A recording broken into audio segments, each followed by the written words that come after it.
China rose का जो flower होता है रेड कलर का होता है, ठीक है। उसके बाद कल जो लाए थे येलो कलर का, समझ में आया ना। तो जो कलरफुल पार्ट होता है, जो रंगीन भाग होता है, कुछ फ्लावर ऐसे होते हैं जिसमें जलदार खुशबू होती है, जैसे मोगरा, चमेली, चंपा, खुशबू भी होती है कुछ कलर कुछ फ्लावर्स में। तो जो रंगीन और खूबसूरत, सबसे खूबसूरत जो भाग होता है उसको बोलते हैं कॉरोला। तो ऐसी जैसे एक इकाई को हम क्या बोल रहे थे, सेपल, ऐसी एक पंखुड़ी को, पंखुड़ी बोलेंगे, एक पंखुड़ी को बोलते हैं पेटल्स। क्या बोलते हैं, पेटल्स। और पेटल्स के पूरे समूहों को, ठीक है, पेटल एक, समझ में आ रहा है क्या बोले, जैसे फूल होता तो बता पाती, एक जो वो है फूल का जो एक क्या है, फ्लावर से, फ्लावर है। अब यहाँ पर हमने बताया था, जैसे यहाँ पर हमने देखा था जिसमें तो ये हरी हरी पत्तियां जो होती है ऐसे, वो हो गई सेपल, जिसको बोलते थे कैलिक्स। अब यहाँ देखो, ये मैंने बोला था कि जो कलरफुल पार्ट होता है फ्लावर का उसको क्या बोलते हैं, कॉरोला, ठीक है। अब यहाँ पर अगर हम एक पंखुड़ी को अलग करते हैं, ठीक है, एक हो गया पेटल, वहाँ पर एक सेपल, पूरा जो समूह था कैलिक्स, ऐसे ही एक पंखुड़ी को हम क्या करेंगे, और पेटल्स के पूरे, ये पूरा जो समूह है पेटल्स का उसको क्या बोलते हैं, पेटल्स के पूरे समूह को हम क्या बोलते हैं, ठीक है, समझ में आ गया। मैंने बताया अभी ये सिर्फ ये दोनों जो पार्ट है रिप्रोडक्शन में हेल्प करते हैं, लेकिन रिप्रोडक्शन में भाग नहीं लेते। तो कैसे, तो ये आता है कि इनके क्या कार्य, फंक्शन क्या है इनके, ठीक है, सिग्निफिकेंस क्या है। तो कैलिक्स जो होता है इसका काम होता है क्या करना, प्रोटेक्शन देना। प्रोटेक्शन क्या होता है, संरक्षण, लिख लो, कली को संरक्षण देना। कैलिक्स का क्या कार्य रहेगा, कली को संरक्षण देना, बर्ड को प्रोटेक्शन देना। कली को क्या बोला जाता है इंग्लिश में, बर्ड, ठीक है। तो ये क्या करता है, जो कैलिक्स है ये बर्ड को प्रोटेक्शन देता है, ठीक है, क्या करता है, बर्ड को प्रोटेक्शन देता है। अब देखो कॉरोला, अब इसमें समझ में आ रहा है, मैंने बोला कि फ्लावर का सबसे खूबसूरत जो भाग होता है ये क्या होता है, कॉरोला। इसी की वजह से अपन फूल की पहचान या जो खुशबू के लिए, जैसे गुलाब में खुशबू है, मोगरा में खुशबू है, तो अपने दिमाग से बताओ कि ऐसा क्यों होता है कि ये सबसे खूबसूरत भाग है या इसमें खुशबू है, क्या कारण है, आकर्षित करने के लिए, समझ में आया ना। क्योंकि कोई भी बदबूदार या गंदी चीजों के प्रति तो आकर्षित होगा नहीं, ठीक है, हमेशा जो चीज अच्छी होगी उसी के प्रति आकर्षित होगा। तो इसीलिए ये जो फ्लावर का जो ये सबसे खूबसूरत पार्ट होता है, इसका मेन काम होता है आकर्षित करना। अब किसको आकर्षित करना है, कीड़ों को, बैट को, मतलब जैसे जितने भी जीव हैं जो पॉलिनेशन में मदद करते हैं, पॉलिनेशन मतलब परागण, ठीक है, तो परागण के लिए कीड़े मकोड़े, बैट, पक्षी, इन सबको आकर्षित करने का कार्य कौन करेगा, कॉरोला। लिख लिया, फंक्शन क्या हो गया, कॉरोला का फंक्शन क्या हो गया, आकर्षित करना, ठीक है, to attract the insects, bats, birds etcetera, ठीक है, मतलब कीड़े मकोड़े, बैट, पक्षी इन सबको क्या करना, आकर्षित करना, इसलिए परागण के, मतलब कुल मिला के ये किसमें मदद करते हैं, परागण, ठीक है, समझ में आ गया, इन दोनों का काम समझ में आ गया, ठीक है, कैलिक्स और कॉरोला। अब अपन आते हैं मेन रिप्रोडक्टिव ऑर्गन्स में। तो प्रजनन में भाग और जो रिप्रोडक्शन में मेल होता है, एंडोशियम और गाइनोशियम, समझ में आ गया। तो मेल जो पार्ट है वो है एंडोशियम, जिसको स्टैमेन कहते हैं, और गाइनोशियम मतलब फीमेल पार्ट, समझ में आ गया। तुम लोगों ने देखा होगा कुछ ऐसे फ्लावर होते हैं, कुछ ऐसे प्लांट होते हैं जैसे पपीता, जैसे पपाया, वाटरमेलन, इसमें तुम देखना या तो मेल होगा या तो फीमेल होगा, ये ध्यान रखना, इंपॉर्टेंट एग्जाम में आता है। तो ऐसे प्लांट, ऐसे फ्लावर जिसमें या तो मेल होगा या तो फीमेल होगा उसको बोलते हैं यूनिसेक्सुअल फ्लावर। एग्जाम्पल आता है परीक्षा में, give the example of unisexual flower, ठीक है, यूनिसेक्सुअल प्लांट का उदाहरण दो, ठीक है।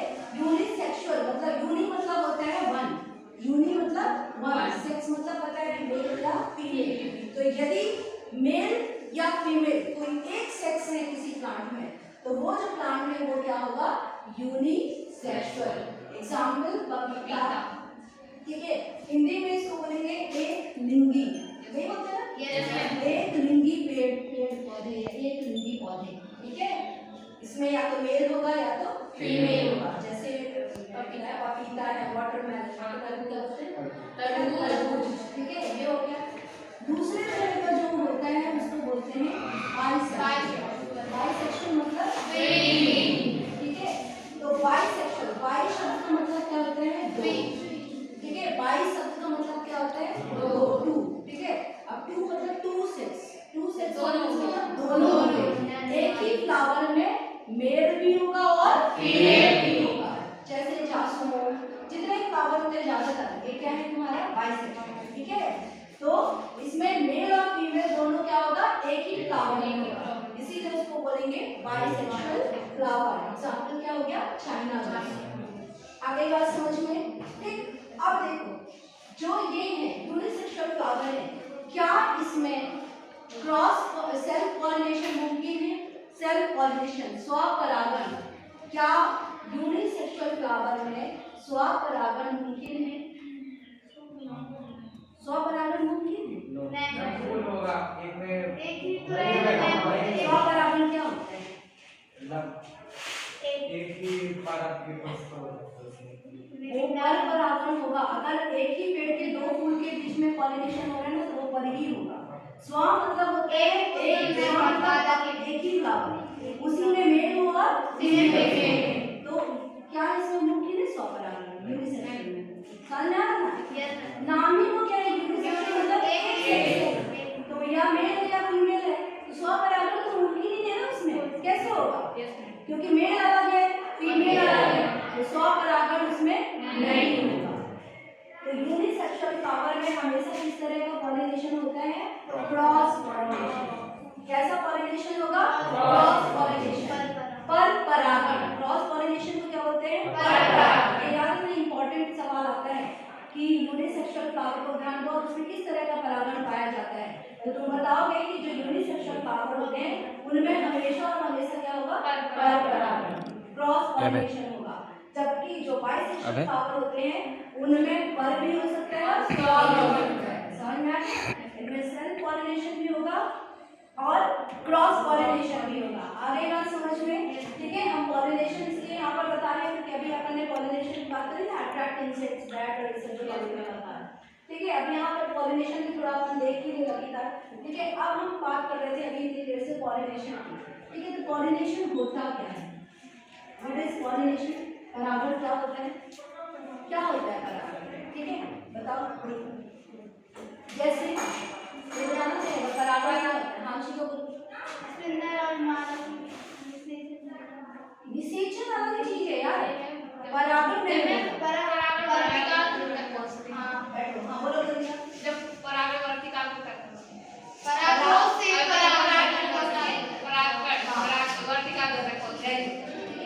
अब देखो, जैसे कि मान लो एक फ्लावर ये है, ठीक है, और एक फ्लावर ये है, ठीक है। अब मान लो ये अभी हमने बताया नहीं वर्टिका वर्टिका और ये सब, ठीक है। मान लो ये स्टिग्मा है फ्लावर, स्टिग्मा मतलब फीमेल पार्ट होता है, ठीक है। मान लो ये स्टिग्मा है, ठीक है, इस फ्लावर का। तो क्या होगा? इसका पॉलन ग्रेन, इस फूल का जो पॉलन ग्रेन है, परागकण है, ठीक है, वो किसी माध्यम से, चाहे हवा के माध्यम से, चाहे पानी के माध्यम से, चाहे कीड़े मकोड़े के माध्यम से, किसी भी माध्यम से, जब यहाँ का परागकण, इस फूल का परागकण, ठीक है, इस फूल के स्टिग्मा के ऊपर जाता है, वर्टिका के ऊपर जाता है, तो हम उसको क्या बोलते हैं? परागण। समझ में आ गया? तो परागण क्या है? Transfer of pollen grains from anther to stigma. समझ में आ रहा है? एंथर टू स्टिग्मा, समझ में आ गया? तो परागण क्या होता है? परागकण का परागकोश से वर्टिकाग्र तक जाने की प्रक्रिया को परागण कहते हैं। समझ में आ गया? Transfer of pollen grains from anther to stigma, ठीक है, that is known as pollination. समझ में आ गई बात? अब ये पॉलिनेशन दो तरह का होता है, एक होता है सेल्फ और एक होता है क्रॉस, ठीक है। कौन कौन सा पॉलिनेशन होता है? सेल्फ और क्रॉस, ठीक है। तो सेल्फ को बोलते हैं स्वपरागण और क्रॉस को बोलते हैं परागण, ठीक है, परपरागण, ठीक है। सेल्फ पॉलिनेशन और क्रॉस पॉलिनेशन, स्वपरागण और परपरागण। अब देखो दोनों में अंतर क्या होता है? मैंने भी बताया भी था कि स्व मतलब होता है खुद में, उसी में। अब मान लो ये अभी जैसे चाइना रोज अब इस फूल में मान लो मेल भी है और फीमेल भी है, तो ये अपने ही जो पॉलन ग्रेन, इसी फूल का पॉलन ग्रेन इसी के स्टिग्मा पर जब आता है, समझ में ना, एक फूल का, इसी फूल का पॉलन ग्रेन इसी के स्टिग्मा पर जब आएगा तो उसको हम बोलेंगे स्वपरागण। ठीक है, क्या बोलेंगे? स्वपरागण, सेल्फ पॉलिनेशन। समझ में आ रहा ना? अब पर परागण, क्रॉस पॉलिनेशन में क्या होगा, इस फूल का पॉलन ग्रेन, ठीक है, इस फूल के स्टिग्मा के अंदर ऊपर आएगा। ठीक है, चाहे वो एक ही पेड़ के दो फूल हो या दो अलग अलग पेड़ के फूल हो, लेकिन यदि इसका पॉलन ग्रेन इस फूल के स्टिग्मा पर आता है तो उसको हम बोलेंगे क्रॉस पॉलिनेशन या पर परागण। समझ आ रहा है ना? तो पर परागण दो तरीके से हो सकते हैं, एक ही पेड़ के दो फूल के बीच में या दो अलग अलग पेड़ों के बीच में। समझ में आ गया? तो ये क्या हो जाएगा तुम्हारा पर परागण, क्रॉस पॉलिनेशन। आगे बात समझ में? यहाँ पर क्वेश्चन आता है कि सेल्फ और क्रॉस पॉलिनेशन में से ज्यादा बेटर कौन है और क्यों? ज्यादा बेहतर कौन है और क्यों? पर परागण। वेरी गुड, सेम इज जैसे सेक्सुअल और एसेक्सुअल में पूछेंगे। क्यों? क्योंकि पर परागण ज्यादा बेहतर है, क्योंकि वहाँ पर वेरिएशन के चांस होंगे, वहाँ पर विविधता पाई जा सकती है, ठीक है, कुछ नया बनने की गुंजाइश रहेगी, इसीलिए पर परागण ज्यादा बेहतर है स्वपरागण की तुलना में। आगे बात समझ में? पॉलिनेशन का ये चीज समझ आ गया। अब पॉलिनेशन जो होता है, ठीक है, मैंने अभी बताया कि कोई तो माध्यम चाहिए ना। अब इस फूल के पॉलन ग्रेन इसमें कैसे आएगा? किसी न किसी माध्यम से। अब वो माध्यम, वो जो एजेंट है, एक माध्यम होता है एजेंट है, ठीक है, तो जो वो एजेंट है जो पॉलिनेशन में भाग लेगा वो कुछ भी हो सकता है, हवा, ठीक है, विंड हो सकती है, एयर, पानी, जल हो सकता है, कीड़े मकोड़े, इंसेक्ट्स हो सकते हैं, ठीक है, बैट या बर्ड्स हो सकते हैं, हम लोग हो सकते हैं, इवन के साथ फूल को छुए हाथ से, ठीक है, छूते ऐसे छूते रह रहे हैं, मान लो ये बहुत सारा लोग ऐसे हैं, ये छुए दूसरे फूल को ऐसे छूते, तो हम लोग के माध्यम से, तो कोई ना कोई एजेंट चाहिए, कोई ना कोई माध्यम चाहिए जो पॉलिनेशन को क्या कर रहा है, ठीक है, तो जो माध्यम होता है उसी के बेसिस पर इस पॉलिनेशन का नाम दिया गया है। तो तुमको एक एग्जाम्पल पूछेगा कि एयर के थ्रू जो पॉलिनेशन होता है उसका एग्जाम्पल बताओ, वाटर के थ्रू जो पॉलिनेशन है उसका एग्जाम्पल बताइए। बहुत इंपॉर्टेंट सवाल है, आता है परीक्षा में, ठीक है, और क्या कंडीशन होना चाहिए, ठीक है। तो एयर के थ्रू जो पॉलिनेशन होता है हवा के माध्यम से, ठीक है, उसको बोलते हैं अनीमोफिली। क्या बोलते हैं? अनीमोफिली। हिंदी में क्या बोलते हैं? जल विहन, अरे हवा बोल रहे हैं, वायु परागण, ठीक है, क्या बोलेंगे? वायु परागण, ठीक है, क्या बोलेंगे? वायु परागण। इंग्लिश में बोलते हैं एनीमोफिली, ठीक है, फिली शब्द मतलब परागण के लिए, ठीक है, एनीमो मतलब एयर, ठीक है, एनीमोफिली, ठीक है। अगर मान लो जल के माध्यम से परागण हो रहा है तो उसको जल परागण कहेंगे हिंदी में, और इंग्लिश में बोलते हैं हाइड्रोफिली। अब है हाइड्रो मतलब होता है वाटर, ठीक है, हाइड्रो शब्द का मतलब क्या होता है? वाटर। जल के माध्यम से होगा अगर तो क्या बोलेंगे? हाइड्रोफिली, ठीक है। यदि मान लो ये चिड़िया या ये सब के बैट के माध्यम से तो उसको ऑर्निथोफिली, क्या बोलेंगे? ऑर्निथोफिली। ऑर्निथो मतलब चिड़िया हो गया, यदि पॉलिनेशन होता है तो ऑर्निथोफिली, ठीक है। और फिर है अगर कीटों के या कीट मकोड़ों के माध्यम से होता है तो उसको क्या बोलते हैं? क्या बोलते हैं? कीटों क्या बोलते हैं? एंटेमोफिली, ठीक है, समझे? एंटेमोफिली। तो इस तरीके से अलग अलग जो है माध्यम में जिनके थ्रू क्या हो रहा है? पॉलिनेशन होता है। उदाहरण आता है जैसे बहुत इंपॉर्टेंट है वेरिसिनेलिया, बहुत बार पूछता है। हाइड्रा, हाइड्रा की हाइड्रा, हाइड्रिला, हाइड्रा एनिमल है, हाइड्रिला, ठीक है, हाइड्रिला, वेरिसिनेलिया, इनमें कौन से तरह का परागण पाया जाता है? अरे हाइड्रिला किसमें पाया जाता है? जल में पाया जाता है। तो हाइड्रिला में, वेरिसिनेलिया में किस तरह का परागण होगा? जलीय परागण, ठीक है, जल परागण, जलीय परागण होगा, ठीक है। फिर उसके बाद जो मक्का तुम लोगों ने देखा होगा, मक्के के पेड़ भुट्टा जो होते हैं, ठीक है, उनमें ज्यादातर परागण जो होते हैं वो वायु परागण, हवा के माध्यम से होगा। क्यों? वायु परागण होने के लिए विशेषता क्या होती है कि जो फूल है वो हल्के होने चाहिए, हल्का होगा तो हवा में उड़ जाएगा, और दूसरा चिपचिपा नहीं होना चाहिए। समझ में आया ना?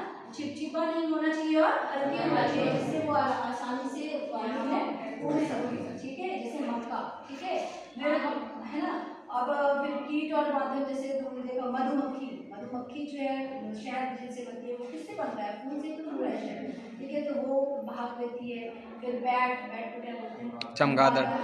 से जो है वो परागण होता है। तो इस तरीके से अलग अलग तरीकों से परागण की प्रक्रिया संपन्न होती है। समझ में आ गए?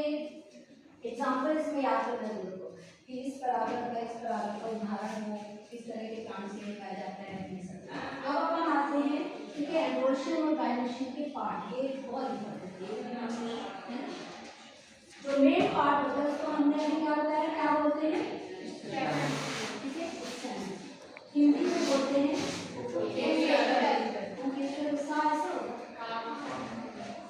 पुंकेसर।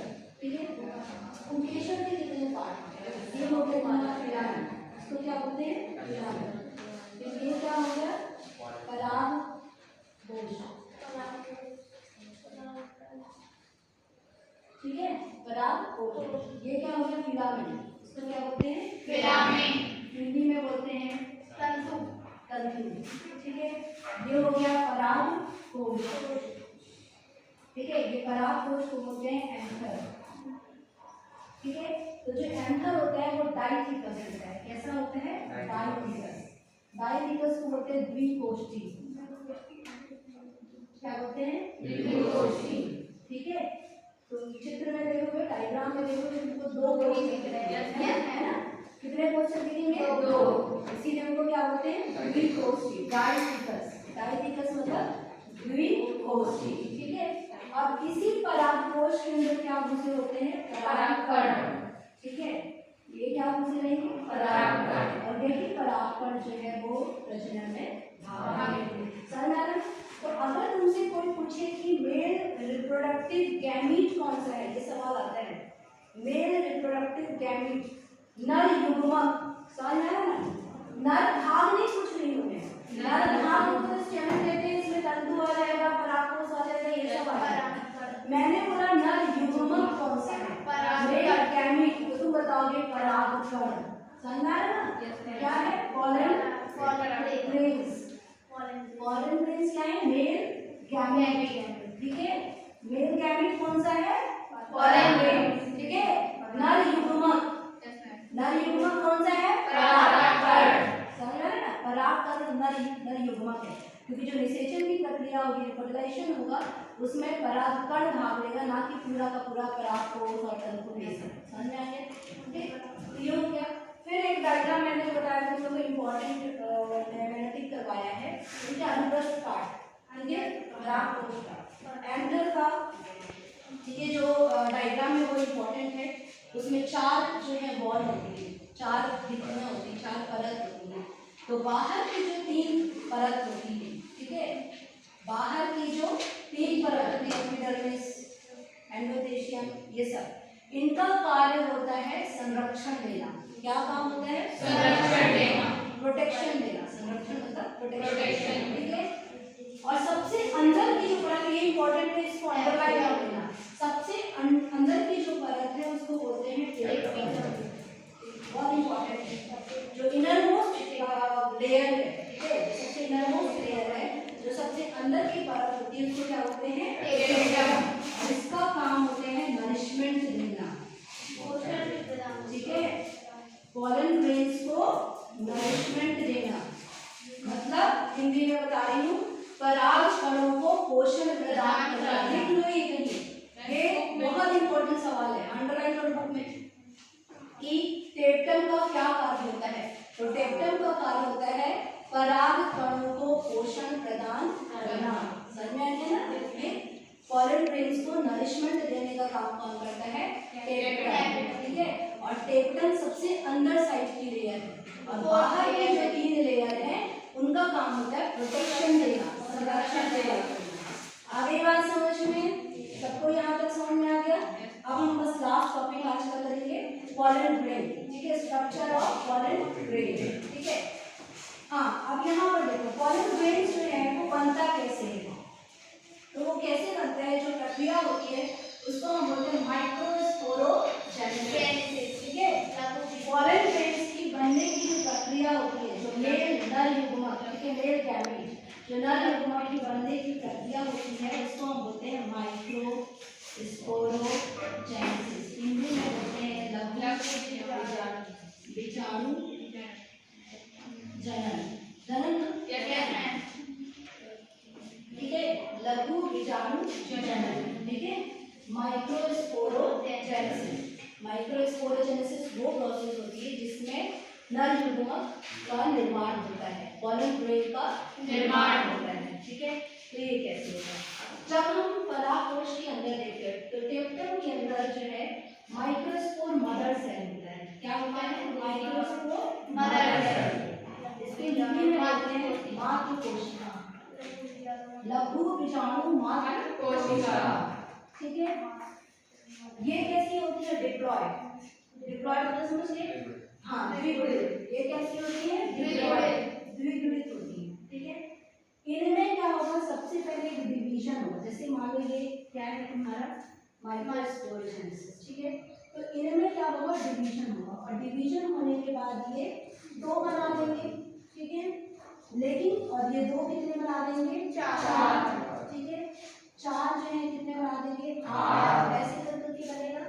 तो इसमें से क्या होगा? जो 4 और 8 बनेगा उसमें से एक जो है वो जो है फंक्शनल रहेगा, क्रियात्मक रहेगा, बाकी सब अपने आप निष्क्रिय होगा। और इसमें किस तरह का डिवीजन होगा? Meiotic division. मियोटिक अर्धसूत्री। ठीक है, क्या हो जाएगा? अर्धसूत्री। ये माइटोटिक डिवीजन हो रहा है। यहाँ से जो डिवीजन हो रहा है वो माइटोटिक हो रहा है। इसके पहले का जो डिवीजन होता है, ठीक है, वो क्या होता है? मियोटिक। कैसा डिवीजन होगा? मियोटिक। क्योंकि अर्धसूत्री विभाजन होगा तभी ना गुणसूत्रों की संख्या जो है आधी कर पाएगी, आधी करना है गुणसूत्रों की संख्या। ठीक है, तो जब ये गुणसूत्रों की संख्या मियोटिक डिवीजन होगा माइक्रोस्पोर मदर सेल्स में। ठीक है, और तुमको वहाँ पर क्या करेंगे? बहुत सारे सेल्स बनते जाएंगे, डिवाइड होंगे, जिसमें से एक क्रियात्मक होगा, बाकी सब अभिचलन रहेंगे। तो ये जो क्रियात्मक बन रहा है इसी को हम बोलते हैं नर युग्मक या पॉलन ग्रेड। और इनका गुणसूत्र की संख्या क्या होगी? नहीं होगी, क्या होगी? आगे बात समझिए। ठीक, यहाँ तक समझ में आ गया? तो इस तरीके से पॉलन ग्रेन का क्या होता है? निर्माण होता है, और इस प्रक्रिया को हम बोलते हैं माइक्रोस्पोरोजेनेसिस। यहाँ पर एक चीज को इम्पोर्टेंट लिखो, ये सवाल आता है 5 या 3 नंबर में। Difference between the micro and megasporogenesis. लघु बीजाणु और गुरु बीजाणु में अंतर। ठीक है, ये आता है। फिर अपन बात करते हैं पॉलन ग्रेन की संरचना। ठीक है, लास्ट टॉपिक है स्ट्रक्चर ऑफ पॉलन ग्रेन। ठीक है, ये तुम्हारे प्रैक्टिकल में भी काम आएगा, प्रैक्टिकल्स में भी ये है। ठीक है, स्ट्रक्चर ऑफ पॉलन ग्रेन। ठीक है, स्ट्रक्चर ऑफ, ये प्रैक्टिकल में भी है पॉलन ग्रेन। अगर ये स्ट्रक्चर नहीं समझे तो डबल प्रोटेक्शन नहीं समझना है। ठीक है, हिंदी में बोलेंगे,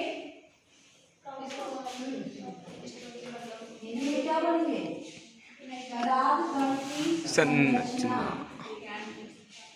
ठीक है, परागकण की संरचना। ठीक है, स्ट्रक्चर ऑफ पॉलन ग्रेन, परागकण की संरचना। परागकण की संरचना, स्ट्रक्चर ऑफ पॉलन ग्रेन। अब यहाँ पर देखिए। ठीक है, परागकण बन गया, मियोटिक डिवीजन भी हो गया, अर्धसूत्री विभाजन हो गया, परागकण बन गया, गुणसूत्रों की संख्या क्या होगी? 8। ठीक है, n नंबर ऑफ क्रोमोसोम हो गए, ये सब हो गया है ना। ठीक है, इस प्रोसेस को हमने बता दिया माइक्रोस्पोरोजेनेसिस, लघु बीजाणु जनन। ठीक है, अब हम बात करते हैं, अब हमको क्या मिल गया? नर युग्मक मिल गया, क्या है? Pollen grain. ठीक है, अब हम पॉलन ग्रेन की संरचना देखते हैं। तो देखो, पॉलन ग्रेन की संरचना जब हम देखते हैं तो ये सब लिखते जाना, ये सब बहुत इंपॉर्टेंट है। बाहर में एक परत होती है, ठीक है, इसको हम बोलते हैं एक्साइन। ठीक है, क्या बोलते हैं? एक्साइन। हिंदी में बोलते हैं बाह्य, क्या बोलते हैं? बाह्यचोल। समझ में आ गया? ये लिखते जाना कॉपी में खुद। और ये बनी किसकी होती है? स्पोरोपोलिन। ये परीक्षा में आता है, इसकी बनी होती है स्पोरोपोलिन।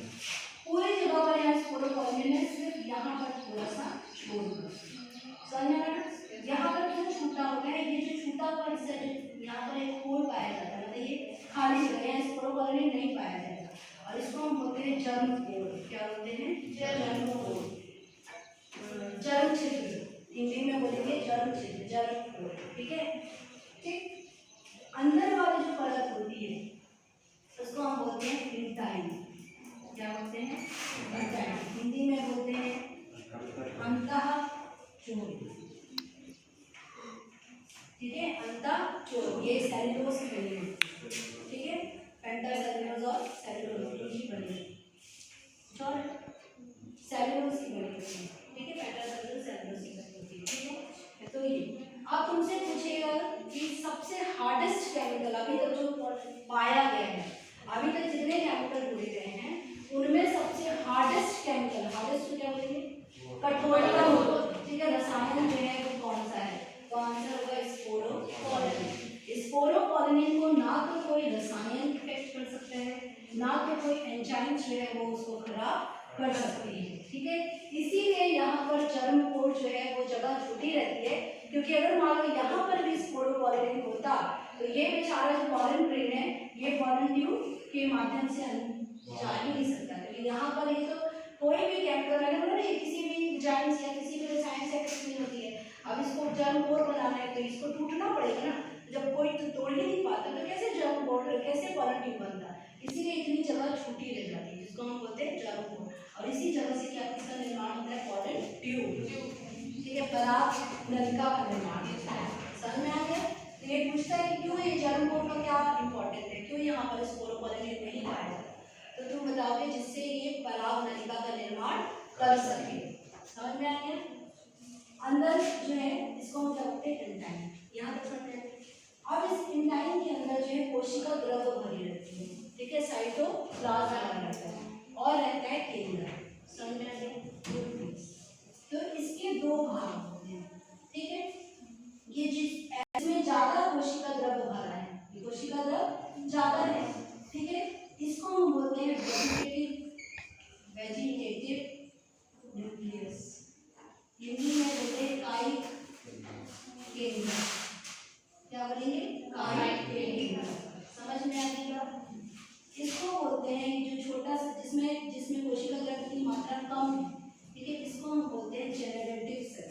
क्या बोलते हैं? जेनरेटिव सेल, जेनरेटिव न्यूक्लियस या सेल, कुछ भी बोलो, ठीक है। इसको बोलते हैं जनन कोशिका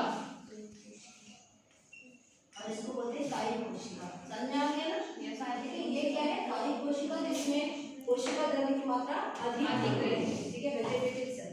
और इसको बोलते हैं जनरेटिव सेल, जिसमें कोशिका द्रव्य की मात्रा कम है, ठीक है।